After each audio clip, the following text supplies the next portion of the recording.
We are in Times Square, the heart of the musical theater world. We are surrounded by Broadway theaters right now. I'm Kristen Miranda, and I am so excited for you to join us on a journey. Blumenthal Arts is taking you from Broadway to Charlotte.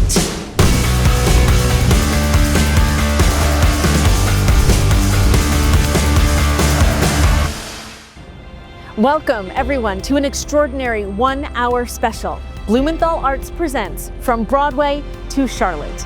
We are about to take a thrilling journey into the heart of Broadway. We are pulling back the curtain to bring you the fresh list of Broadway shows coming to Charlotte theaters. We'll share captivating behind-the-scenes interviews with the brilliant writers and producers who bring these spectacular productions to life. But that's not all. You'll also get an inside look at Blumenthal Arts' inspiring mission and discover how you can join us in supporting our programs for students, teachers, artists, and lifelong learners in the community. And you'll learn about our newest venue, Bloom Studios. Get ready for excitement, inspiration, and a whole lot of fun. We want you to just sit back, relax, and enjoy the show. Now, if you know me, you know there's no burying the lead. So it's time to get to our first show of the season. Are you ready for the big reveal? Anybody got a drum roll for me? The show that starts the PNC Broadway Light series is Spamalot. This is a brand new production of the much-loved and quoted 2005 musical comedy that brings the legendary tale of King Arthur and his Knights of the Round Table to life. Inspired by the classic film Monty Python and The Holy Grail, this Tony Award-winning show is a hilarious journey filled with unforgettable characters, catchy songs, and laugh-out-loud moments. You can see Spamalot at the Belk Theater kicking off January 20th, running through January 25th, 2026. Now to a Tony Award-winning musical that our Charlotte audiences cannot wait to see. First, there was the 1967 novel that informed an entire generation. Then the 1983 movie that turned actors into superstars and left millions of fans forever changed. Now The Outsiders is reimagined as a musical that is staged in such a groundbreaking way, its superfans come back time and again saying, "How'd they do that?" It is the winner of the Tony Award for Best Musical, and we talked with playwright Adam Rapp, who co-wrote the book for this show, which is headed to Charlotte in 2026. What was your first interaction with the story of The Outsiders? Were you a kid just like all of us? I went to a military academy for high school. It's called St. John Military Academy, and it's in Delafield, Wisconsin. It was a great books class my sophomore year. Ponyboy's voice really kind of captivated me. I didn't know novels could be that. I think it's the reason why I started reading. So it has pretty intense roots for me. I didn't know I was going to write, and I didn't know I was going to write plays or novels till much, much, much later. But I think it's one of the earliest books I read that I enjoyed, and that I wanted to know what happened, and I kept turning the page. You've done a lot of writing. You hadn't done this before. I had no idea what I was getting into. I had never written a musical, the book for a musical before. I wasn't sure what they wanted from me. So I just showed up and I kind of pitched the world of the play like how I would pitch the world of anything that I'm doing, whether it's a TV show or a new play or even a novel to an editor.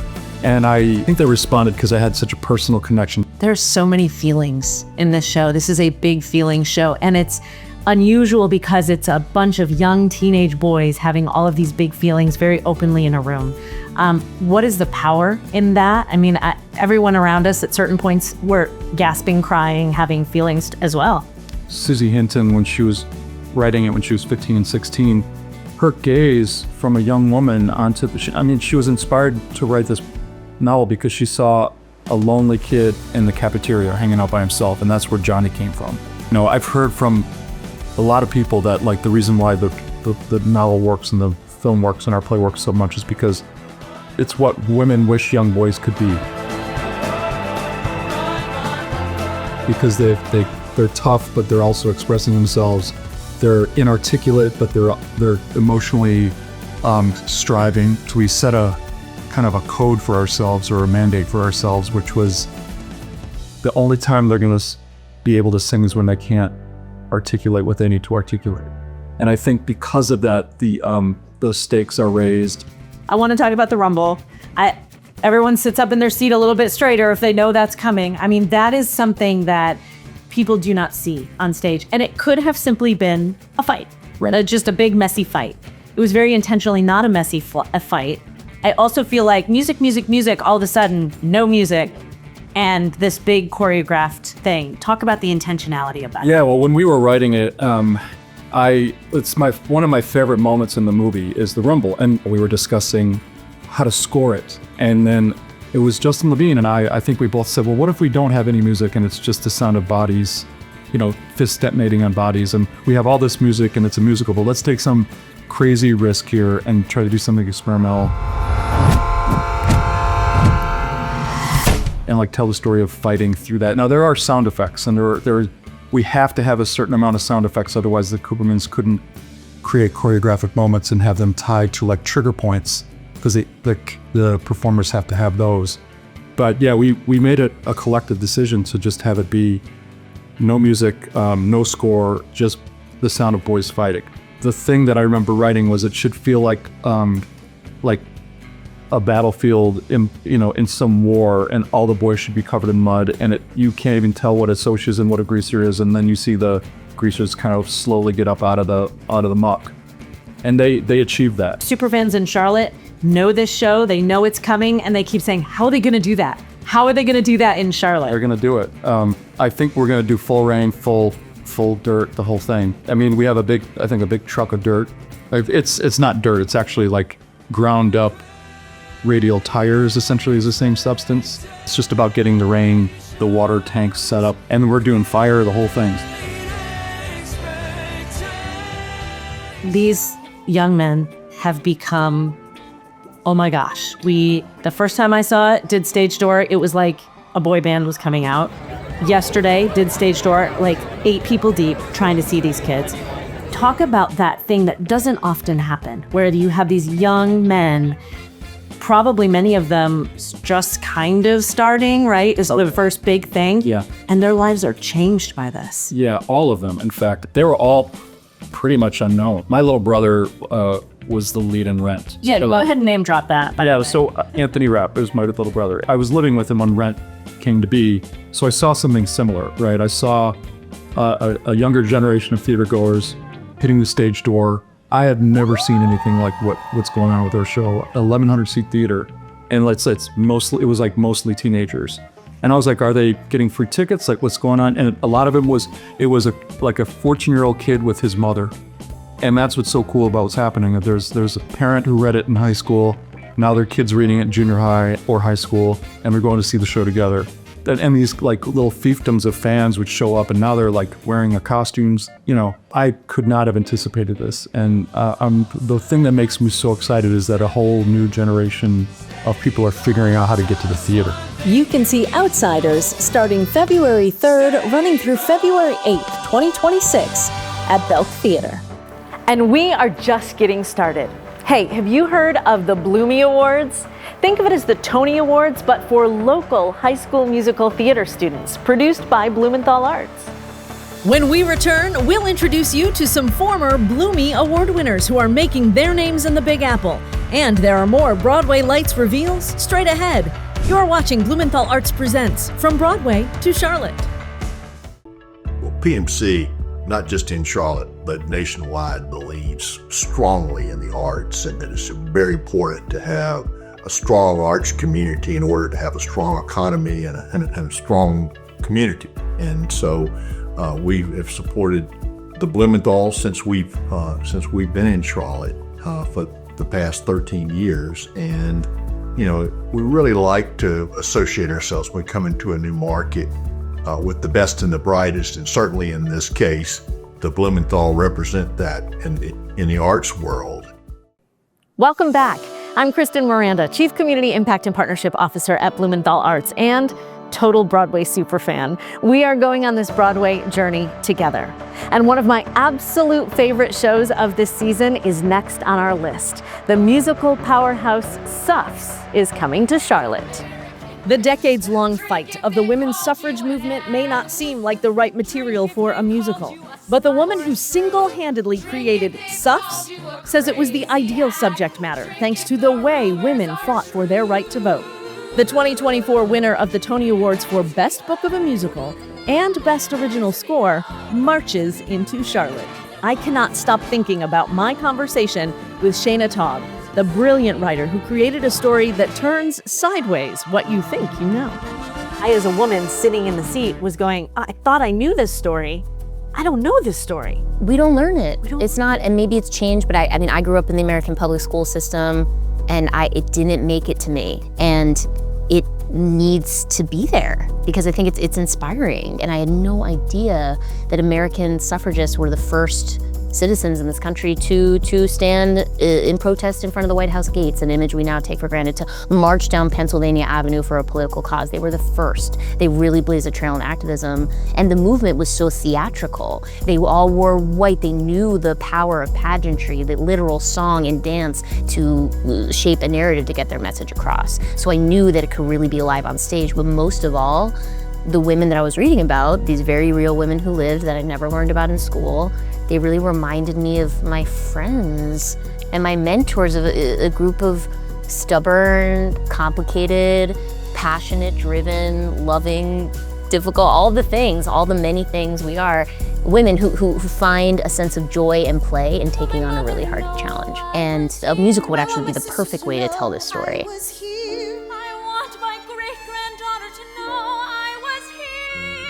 Was there a person or a moment that really struck you as you were researching that you were like, whoa, people absolutely they need to know the whole story, but especially this piece? We could sit here all day, and I would love to, because there's so many, and there are many that I couldn't even make in the show. That was, I mean, I hope the show inspires 100 more suffrage musicals, because there's so many more stories than the one show could tell. But the image, the first photograph that I had just by my piano for all these years really struck me. A photograph of the Suffs, on a cold January day in 1917, the everyday women, and then the White House looming behind them. And the potential futility of such it's just a couple, how could they stand up to this hall of power? And yet, through that protest and the relentlessness of that protest and being arrested and imprisoned and going on hunger strikes and just holding the president's feet to the fire, they changed the Constitution. And it was just something about that image of the smallness of the women and the looming hall of power, and yet the strength and the resolve, and just that contrast really spoke to me. People can decide for themselves what they think, but I try to not preach or to not tell you how to feel. I think when theater is at its best, it can provoke questions, not provide answers. I chose the central dramatic conflict in the show, which is between the Suffs themselves. What was interesting to me was how could a group of people who had the same goal have different ideas of how to achieve it, and to include many different points of view in the narrative, to not provide an easy answer, but to provoke some questions. And also the flaws in some of these women are important to depict too, right? Because I think too often in sort of feminist narratives, it can be, a trope that a feminist character is strong and fearless and bold and kind of idealized. Right. When really no, we're messy, make mistakes, it's not arrogant, so all the things like any human person. And to show that change can be made by flawed, normal, everyday people. Drink if the rumors are true. The women who began the fight in the 19th century did not live to see it finish. The women who finished the fight for the 19th Amendment were not born when that fight began.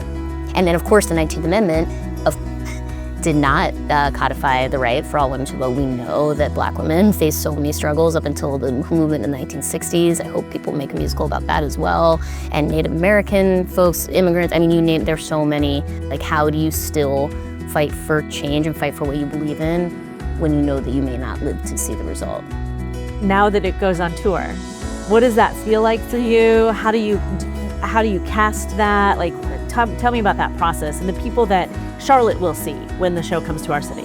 I am so thrilled. We're just at the beginning of our casting process. I've been waiting for this moment. I'm so excited for future companies of actors to take on the show, both on our tour, eventually in schools and communities. That's always been my hope and dream for it, is that I tried to create a show with as many roles as possible for as many different kinds of people as possible. And I can't wait to see what another young woman brings to Alice, to Ida B. Wells, to Carrie Chapman Catt. I'm thrilled, and I have no doubt that the company you'll see in Charlotte is going to be extraordinary. I don't know who they are yet, but I know they're going to be amazing.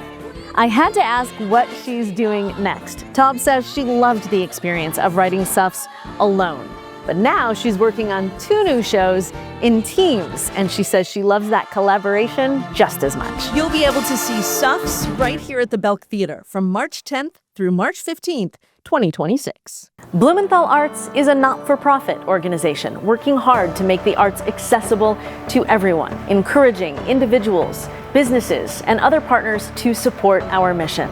Blumenthal Arts is lifting up this community with help from you. Here's how.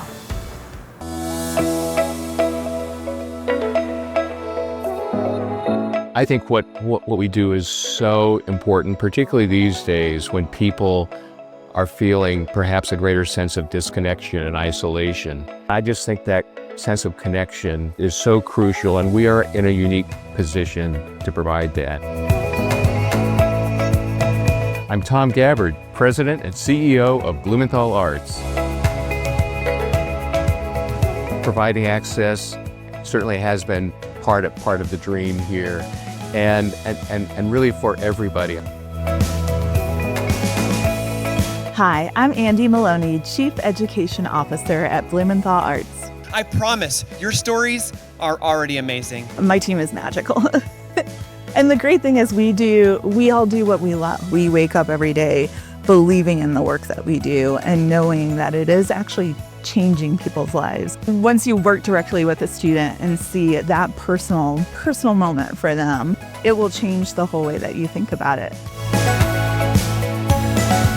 We really try to aim at building throughout the ages, so scaffolding our programming to have an access point at any age in life. So we do that with our youngest age groups, elementary, middle school, through our junior theater program. And then as we progress up into high school, that's where the Bloomie Awards comes in as kind of our big flagship program. Additionally, we reach our educators through our Arts Educator Network, and then our nonprofit community leaders we uplift through our Community Leaders Network. We are a not-for-profit and we do belong to the community, but it costs money to make it accessible. And we don't want to charge. We don't want that barrier to be there. We want to get everybody in the doors, being a part of the story. The story belongs to them.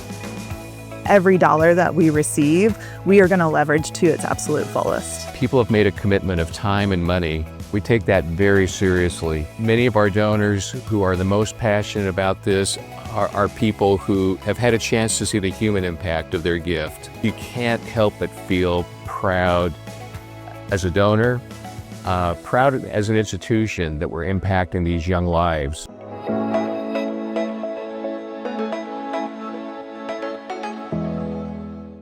Everyone deserves a chance to experience the transformative magic of the arts.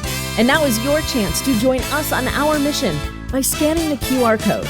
You'll make a big difference in our community, and you'll instantly make an impact on the arts here in Charlotte. Blumenthal Arts programs for students start in elementary school and continue all the way until they enter college. Several scholarship funds presented by Blumenthal Arts, including the Mary Doctor Fine Arts Scholarship Fund and the Gordon Hay Scholarship Fund, ensure young people pursuing all aspects of theater can thrive. One of them is NYU first-year student Sophie DeBella. Val, hello. Hi. How are you? I'm great. How are you doing? I'm good. We're in Washington Square Park in New York City. I was so excited to be in the city and to get started on college that I was just like, I'm here, I'm ready to go. Let's do it. Why did you choose this school? Well, it was kind of the perfect mix of everything. The program that I'm in is specifically for theatrical production and design. So I'm getting to do lighting design every day, which is what I wanted to do. We are given production assignments from the get-go, and we get to really just hit the ground running. You're in the city where you have access to these amazing people who are then teaching you in class. My professor, her name is Erin Black, and she works as a costumer for the Jim Henson Company. So we've talked a lot about puppets and puppet making and how to costume for things that maybe aren't traditional theater.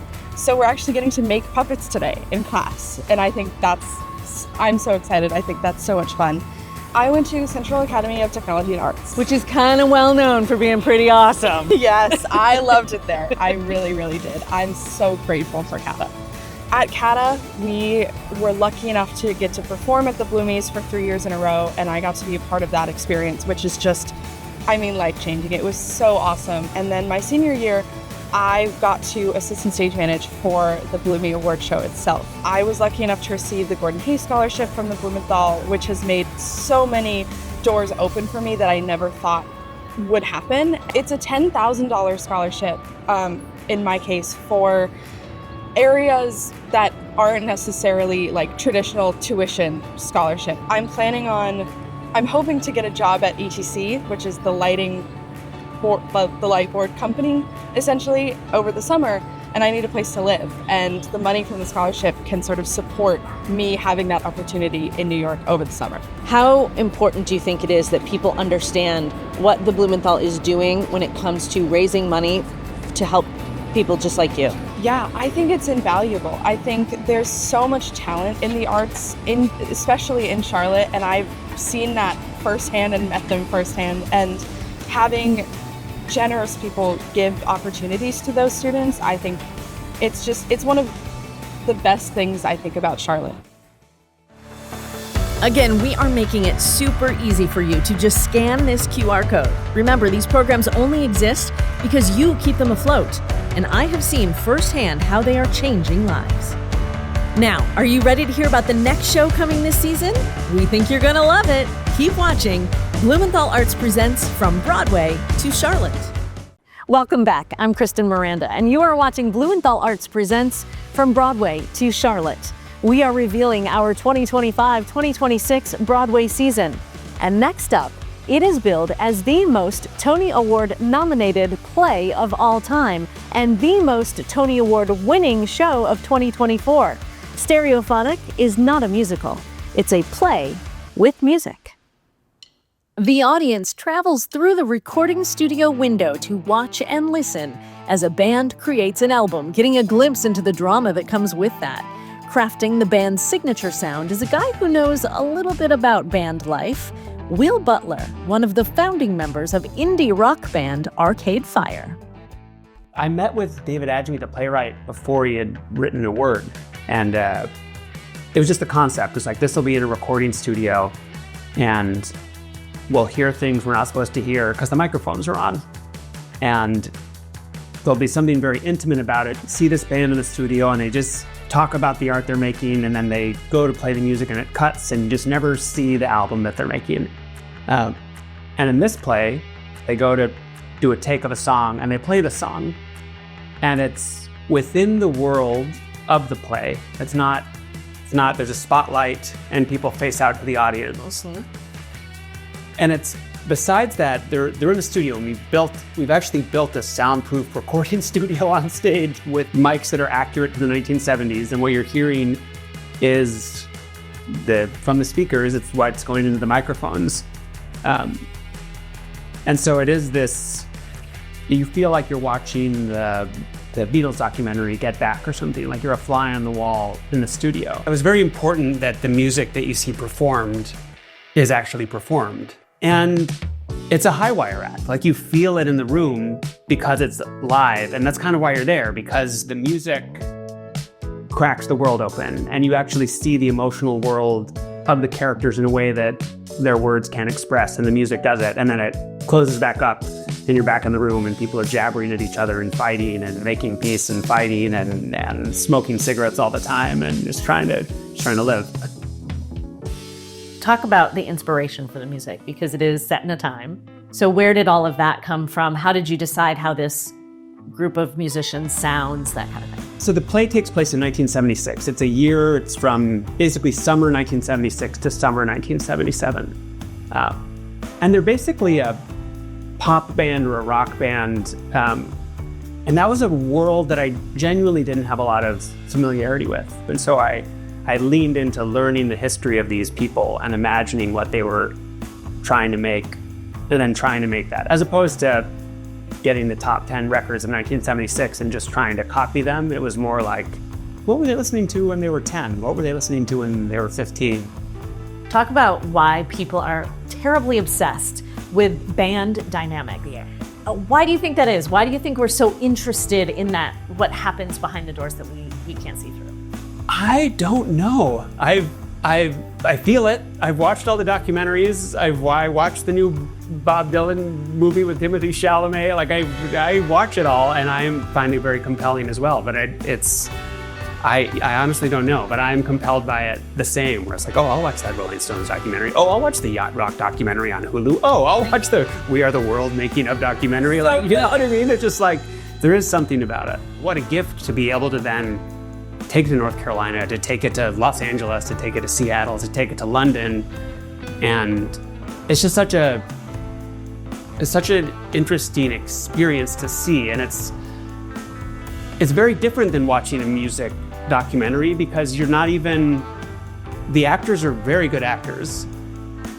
And you're seeing them, it's funny because they're acting and they're pretending, but you're also, in some ways it's very real because you're seeing it without the cameras there. Like they're acting for us and there's no barrier and it feels very intimate. And so to be able to bring that to a bunch of different rooms is exciting. I'm sort of envisioning you as like this teenage kid in bands and having no concept that down the road this would be something that you had done. Yeah, no, it's really delightful turn of events. Stereophonic will play the Night Theater in Charlotte, April 14th through April 26th of 2026. That's right, this show is so good, we're bringing it to you for 2 weeks. Next, The Notebook. Get ready to experience the timeless love story like never before. From May 19th through May 24th, the Belk Theater proudly presents the musical adaptation of Nicholas Sparks' beloved novel. Join us for an unforgettable journey filled with romance, passion, heartwarming moments as we bring Noah and Allie's story to life on stage. With captivating performances and beautiful music, this is a theatrical event you won't want to miss. Also prepare for a hilarious twist on a classic tale with Dracula, a Comedy of Terrors, running at the Booth Playhouse from July 7th through August 18th, 2026. This play promises laughs, thrills, unexpected surprises. It is perfect for audiences of all blood types. Can you believe this lineup? This season is going to be incredible, and there is so much more to come. But first, see how Blumenthal Arts is giving young people a chance to turn their dreams into reality. Not every person who dreams of a career in theater wants to be center stage under the spotlight. Every production requires just as many professionals behind the scenes, keeping a performance on track. Ryan Gardner's Blumenthal Arts experience started when he was a young person sitting in these seats, and it continued as a Blumenthal intern. After working on several national tours, he now walks through a Broadway stage door every day to get to work. I'm one of the stage managers here at Harry Potter. There is nothing to be frightened of there. You know, we have stage managers in the trap room below the stage. It takes a whole village just to make sure every night that the show goes off without a hit. There are so many cues that need to execute in a certain order, whether that be for a short sequence of sound cues, light cues, and pyro shooting off at the same time, making sure that actors are in a safe area as set pieces are, coming on and off stage, automating on and off stage. There's a turntable. We have actors flying in the air. So there's a lot of coordination between a lot of different departments, and the stage manager is kind of that connector to make sure that all these elements are happening in a safe and good way. Something about Charlotte, it is such an incubator, it feels like, for people to come here and live their dream. It is. I think, we get a lot of exposure with the Broadway tours that come through Charlotte. I think that was super formative in my, early career and trying to figure out what I wanted to do. That with all the other programs that Blumenthal has developed over the years. But it is cool to see how many people that came up through that system. Oh, yeah. And our local high schools are doing crazy big things. Yeah. Do you guys have do you have people that you stay in touch with, or people? Oh yeah, I've got people from, I went to Charlotte Latin School my entire life, and that was such an integral part about why I ended up in this business, along with Blumenthal. But I still keep up with folks that are in the industry and not in the industry. It's a tight-knit community from Charlotte for sure. I love learning through doing and getting the hands-on experience by doing it, and then it's very rewarding to be able to then come back to Charlotte, then go back and see where I was watching, performances in theater from being a small kid to now. It was a lot of hard work, but you did it pretty fast. What's the key to that? I think the key to longevity in the career, or just kind of getting to reach your goal, is kind of having an open mind and not specializing in something too early. To come back here to Broadway and to do it here and come off the subway stop at Times Square, 42nd Street, walk up 43rd and into the stage door, it's pretty cool. Ryan worked on David Byrne's American Utopia, several iterations of Waitress, and the national tour of Les Miserables, which stopped here in Charlotte, all before this opportunity with Harry Potter and the Cursed Child. You can help other young people attain their dreams. Scan the QR code to make a difference. So we are at stage 1 in the Bloom Studios campus here in the Iron District. It's a 32,000 square foot warehouse that used to be a warehouse where Charlotte Pipe and Foundry stored all of their pipes and fittings and all of their exciting products. Everything that we do and produce in this building is intended to immerse you, to bring you into the world of what's happened. Every time that someone comes here, they experience something different. And we started with the Infinite, which is a VR experience where everyone got to walk around a 2-scale model of the International Space Station and see what the astronauts saw while they were up there. And we just closed Become Ocean, which was a collaboration between us and the Charlotte Symphony, and where we created an oceanic seascape that people got to be in while the orchestra allowed them to go through this 45-minute kind of moody piece. We've done some concerts, we've done some craft events, we've done some art classes, we've done some comedies, small concerts and big concerts. And now we're excited to explore the world of Monopolies and immersive game entertainment, where you get to be inside a life-size Monopoly board. You're fully present, there's no VR. And the things that will come after Monopoly will continue to explore the boundaries of exploring the 5 senses and how we find ourselves in immersive entertainment. We're part of talks about a 50-year development plan here. I can't wait to hopefully be able to celebrate that when I'm 84. But we're just really blessed to think about it in that way, that we will be the arts and entertainment district for Charlotte as an extension of Uptown and our business district, and that we're the ones really getting the first chance to demonstrate that and to bring audiences to this really special place.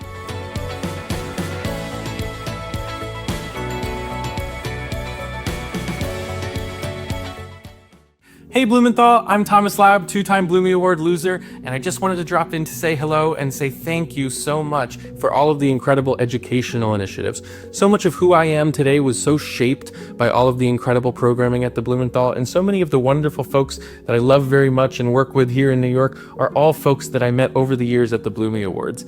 Today, here in New York, we run a production company called Running Land Productions, where last year we were so lucky to win the Tony Award for Brandon Jacobs Jenkins' incredible play Appropriate.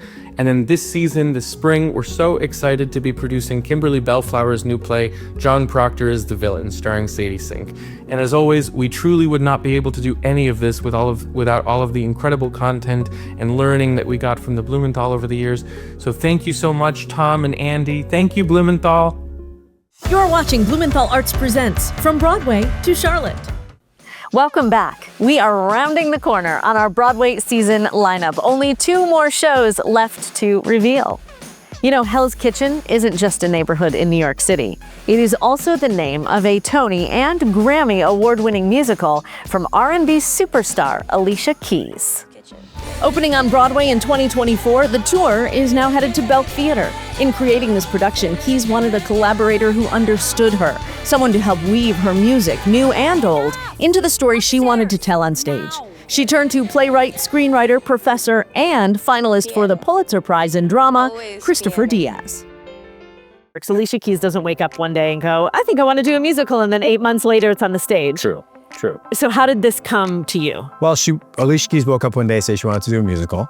And then she started to figure out how she was going to do that. And she interviewed a bunch of writers, playwrights, and I was one of them. And I went in and didn't pitch a musical to her. I just got to know her, and we talked about the music that we liked, and it was not Broadway music, it was hip hop and R&B. and we vibed.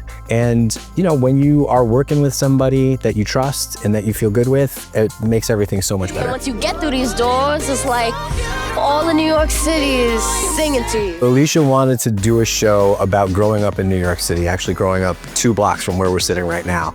And she was looking to do something that was Broadway, definitely felt like Broadway, definitely fit in that world, but also was undeniably R&B, also was undeniably New York City. People say, oh, it's the Alicia Keys musical, it's her life story. Not so much. No, none of the facts of what happened in this show are the facts of what happened in her life.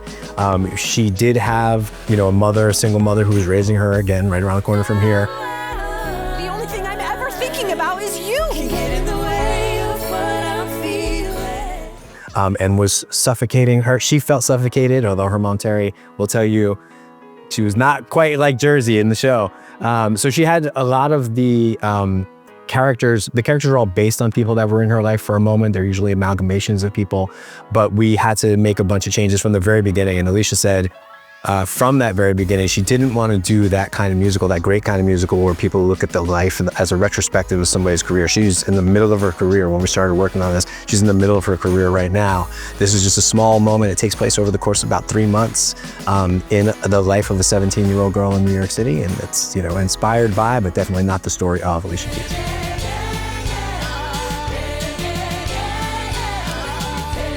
People say, oh, it's all Alicia Keys music. Well, that's not wrong. Yeah. But it's not all music you've heard on the radio or on your Spotify. Absolutely. I mean, you have to tell everybody. Fallen is in the show. Girl on Fire is in the show. Spoiler alert, Empire State of Mind is in the show, probably where you expect it to be in the show.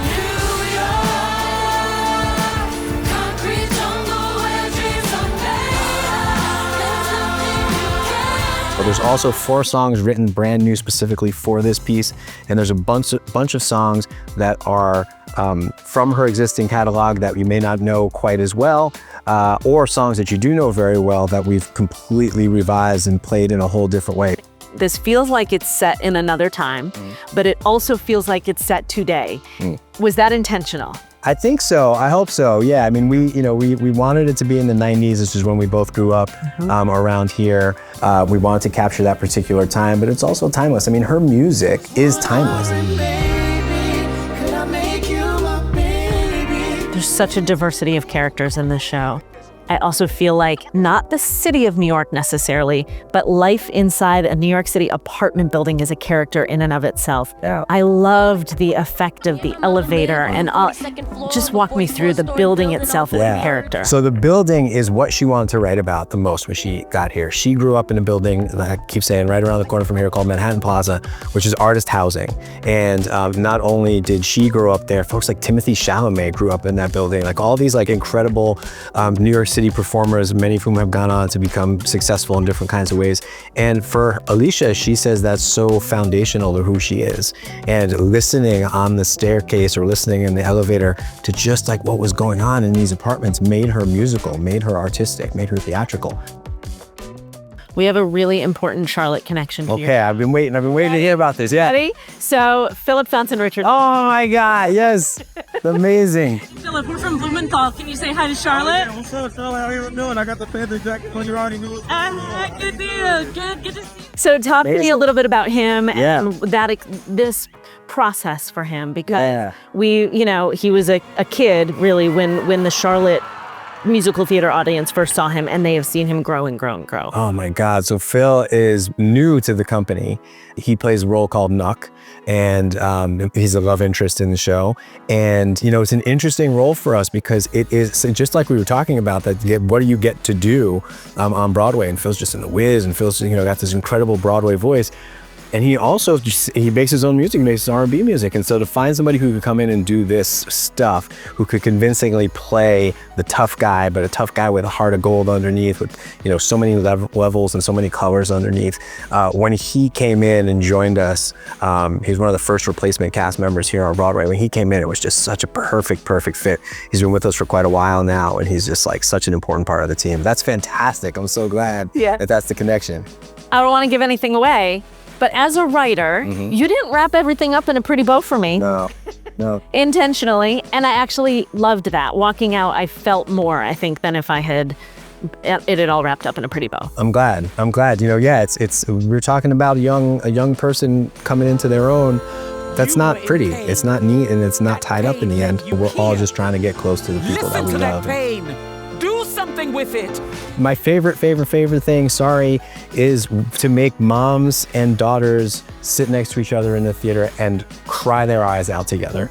And that's what the goal always is. So, you know, hopefully everybody down there will be, everybody around the country get a chance to experience that. Let me tell you, this show is amazing, and you can see it right here at the Belk Theater in Charlotte from September 8th through September 13th of 2026. The 2025-26 season at Blumenthal Arts is big, with 8 incredible shows in our PNC Broadway Light series and 5 more in the Equitable Bravo series. Plus these amazing extras, there's something for everyone. As a subscriber, you get unbeatable perks. Swap up to 4 shows in Broadway Lights or 2 in Bravo for any other show on our stages. Enjoy fee-free exchanges and renew your seats year after year with a Broadway Lights subscription. Plus, snag the best seats at the best price before the public and get exclusive alerts for new shows. You can secure your season now and experience Broadway's best right here in Charlotte. Scan the QR code now and you are on your way to Broadway in Charlotte. It turns out it's not such a long way from the Belk Theater stage to Broadway. At least it wasn't for Liam Pierce, though this young man from Charlotte worked very hard to get there.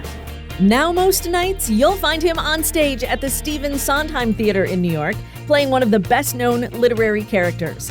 But his Romeo in And Juliet isn't the Romeo you know.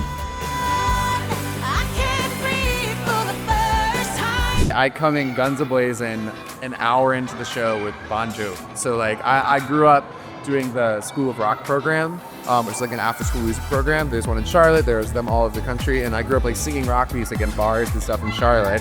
And to like enter the stage singing Into My Life by Bon Jovi is like so full circle for me. So I went to Northwest School of the Arts. I was there all the way from 6th grade to 12th grade.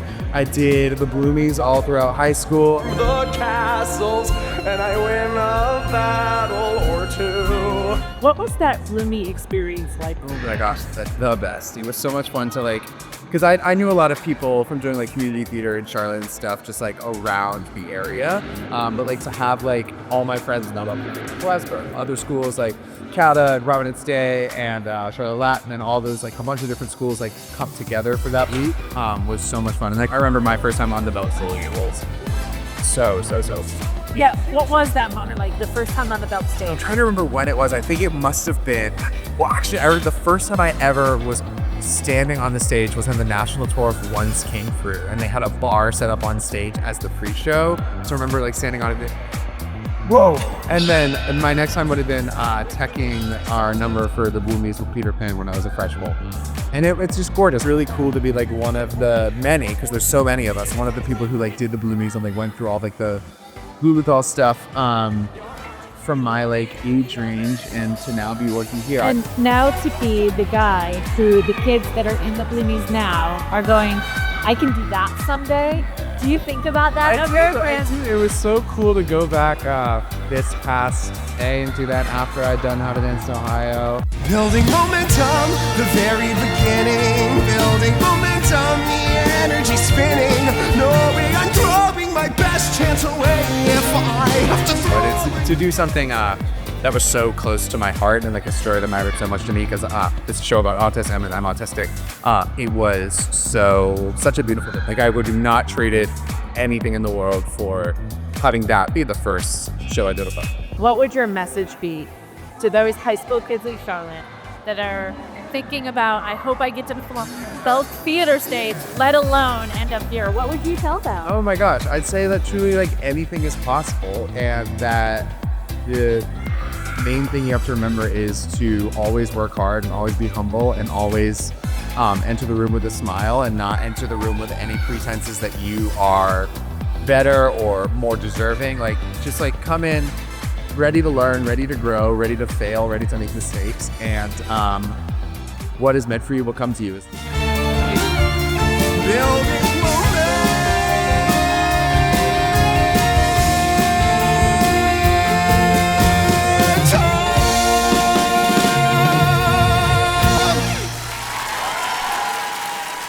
Pretty wise words from Liam, right? Well, we are about to wrap it up. When we return, our final reveal. And we will show you the full season, including our Equitable Bravo series and our Broadway extras. You're watching Blumenthal Arts Presents From Broadway to Charlotte. Welcome back, and thank you for joining us as we break down our next Broadway season. And for our final show, step into the dazzling world of The Great Gatsby. From October 13th through October 18th, 2026, the Belk Theater invites you to experience the musical adaptation of F. Scott Fitzgerald's iconic novel. Had the world at his feet. Join us for a night of glamour, intrigue, and unforgettable music as we bring Gatsby's story to life on stage. Don't miss this chance to immerse yourself in the Roaring Twenties and witness a tale of love, ambition, and tragedy. Fun fact, Charlotte's own Bloomy Best Actress winner, Eva Noblezada, originated the role of Daisy Buchanan in this new adaptation on Broadway. I mean, this season is amazing. And that's not all. Check out our Equitable Bravo series shows, starting with The Sound of Music from November 18th through November 23rd, 2025. We're bringing back the wildly popular MJ that gets people on their feet. Kinky Boots is still kicking, and we can't wait to see that company in the QC again. Then get ready to hear some of the best pop songs of all time reimagined in both Moulin Rouge and Juliet. And because we can't stop bringing you the best of the best, our Broadway Extras series will include a return visit from The Grinch, the rhythm and energy of Riverdance. We'll take you on an epic adventure with Dungeons & Dragons 20-Sided Tavern. And get ready, Dancing Queens, because Mamma Mia is dancing its way back. That's it, our 2025-2026 Broadway season. Here's another look at all of the shows you'll be able to see, and scan the QR code to learn more about becoming a season ticket subscriber. I'm Kristen Miranda. Thank you for watching Blumenthal Arts Presents From Broadway to Charlotte. We'll see you at the theater.